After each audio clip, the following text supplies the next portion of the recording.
এমন যদি হতো আমার দেশের শাসক হতো, ওমরেরই মতো হতো, আবু বকরের মতো। এমন যদি হতো আমার দেশের শাসক হতো, ওমরেরই মতো হতো, আবু বকরের মতো।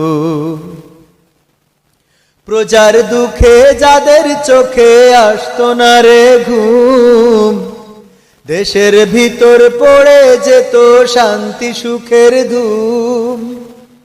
প্রজার দুঃখে যাদের চোখে আসতো না রে ঘুম, দেশের ভিতর পড়ে যেত শান্তি সুখের ধুম।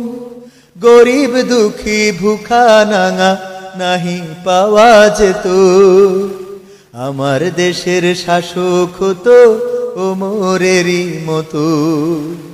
এমন যদি হতো আমার দেশের শাসক হতো, ওমরেরই মতো হতো, আবু বকরের মতো। জনগণের খোঁজ খবর নিত রাত দুপুরে, ঘুরে ঘুরে দেখতো কি কেউ আছে অনাহারে। জনগণের খোঁজ খবর নিত রাত দুপুরে, ঘুরে ঘুরে দেখতো কি কেউ আছে অনাহারে।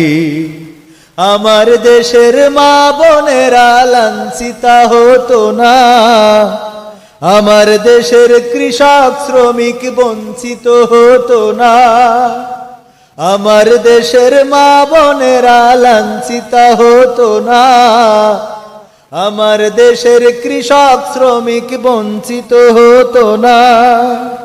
ধনী গরিব ভালোবাসার জীবন ফিরে পেত, আমার দেশের শাসক হতো ওমরেরই মতো। এমন যদি হতো আমার দেশের শাসক হতো, ওমরেরই মতো হতো, আবু বকরের মতো।